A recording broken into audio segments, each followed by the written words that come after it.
third-party fight between the governor and State Senator Robert Schaaf of St. Joseph has gotten the attention of the entire state. Celeste Bhatt is a reporter for the St. Louis Post-Dispatch who is covering this story. Good morning, Celeste. Thanks for joining us. Thanks for having me. All right, so when did this start? Did this start last week, or was this when did these ads run by Governor Greitens, I don't even know what you'd call it since he claims he's not a part of it, this third-party organization, when did these ads start running? They started running on Thursday night, and this whole thing kind of broke on Friday morning when people started seeing the ads online. And to back up just a little bit, there's been some tension between Governor Greitens and the state Senate. Senators, especially Senator Schaaf, have been critical about this nonprofit, this like you said, a third-party organization formed to promote his political agenda. It as a 501c4, it doesn't have to disclose its donors, and there's no limits on contributions to it. So there's been a lot of talk, a lot of lawmakers aren't happy with the use of dark money here. And this nonprofit launched these digital ads with Senator Schaaf's cell phone number, encouraging Missourians to call him, telling him to stop blocking term limits and to stop blocking a gift ban and these ethics reforms that have been a priority for the governor. And that kind of all came about last week. Senator Schaaf, all Republicans filibuster, but Senator Schaaf has certainly seemed to have become the face of some of these filibusters. He's blocked prescription drug monitoring in the past. He's blocked, expansion to managed care. And on Thursday, he started to block a blue alert bill, which is very similar to Amber Alerts that helps people track down those who've harmed police officers. And that's been a priority for Greitens. So I think that was kind of, the straw that broke the camel's back. And then, we all woke up Friday morning and started seeing these ads. So State Senator Robert Schaaf, people have their own issues with him, as you said, on a number of different stories. You can be frustrated with him, but he's not doing anything against the law. He's just a very good senator blocking things that he thinks should be blocked.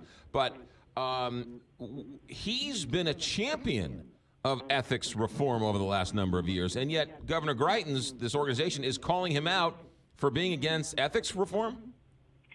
Yeah, that was a little unclear, and Senator Schaaf said as much during a speech on the floor yesterday. He said, as soon as we're ready to pass a gift ban, I'm on board. I'll be the first to vote for it. So that was definitely a point of confusion. And now we're seeing ads that don't have his cell phone number anymore, and now ads that are calling him out for his blue alert filibuster last week. So I did still see a term limits one. That's been a little unclear. And he made this very big speech to the state Senate yesterday that essentially said, we need to get serious about this. If the governor wants to get serious about ethics reform, I'll support him 100% because, the state is losing trust in us every minute that we don't do this. All right, so this third-party group, which Governor Greitens said did he say he has no affiliation with? Did he hedge his bets? What did he say about his relationship with this third-party organization? He very much distanced himself from it. He said he has no day-to-day responsibilities with the nonprofit, which is called A New Missouri.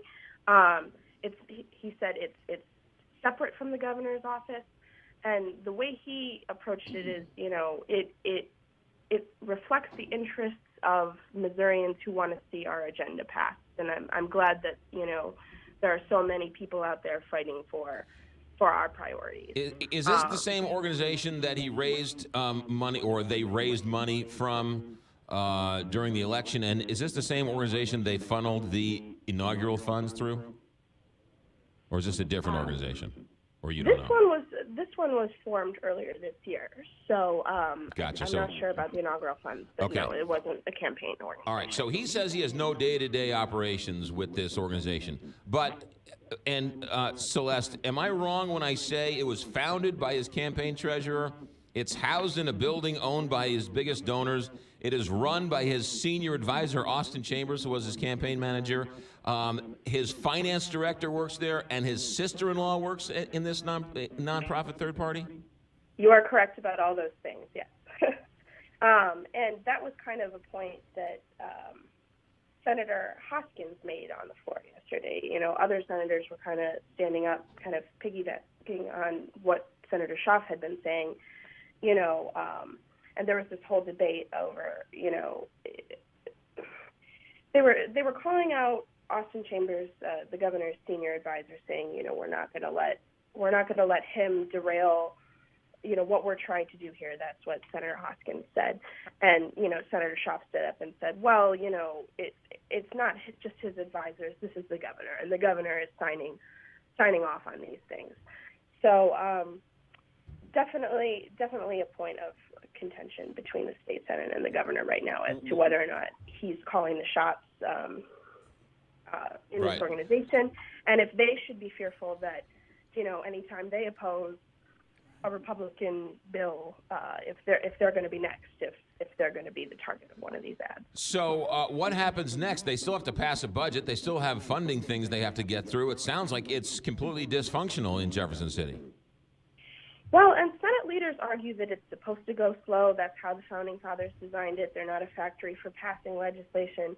But right now, I think the biggest fear is that, you know, we might need to, that the General Assembly will need to go into special session to get the budget done, that they're not going to be able to send a complete spending plan, to the governor by the May 5th deadline. And Governor Greitens has said he started looking into that possibility and what he would need to do if that would happen. And beyond that, you know, there's a lot of legislation that is up in the air purely because there isn't a lot of time to get everything done. So, you know, it'll be interesting to see in the next couple weeks what they manage to pass. But, you know, the clock's running out, and there's a lot to do. There's a lot that needs to pass the Senate and go back to the House, and, you know, it's just unclear how much they're going to be able to do in such a limited time. Celeste, quick question as a reporter for the Post-Dispatch. Do you have much access to the governor? Are you able to reach him and be able to interview him? We actually, my colleague Kurt Erickson just sat down with him last week. It's not always easy to get a hold of him. I wouldn't say he's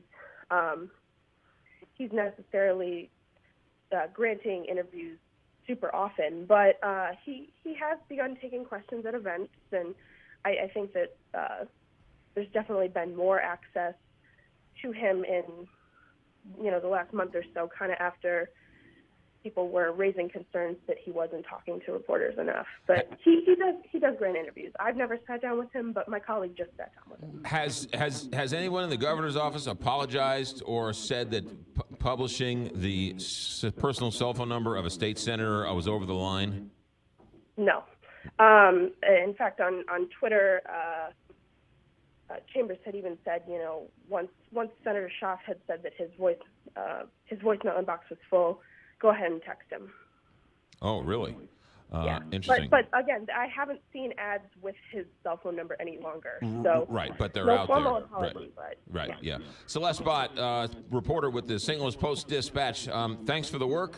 Thanks for the legwork. Thanks for the shoe leather, and I'm sure we'll talk to you soon. Thank you. You got it. 827, Big 550, KTRS. You need windows.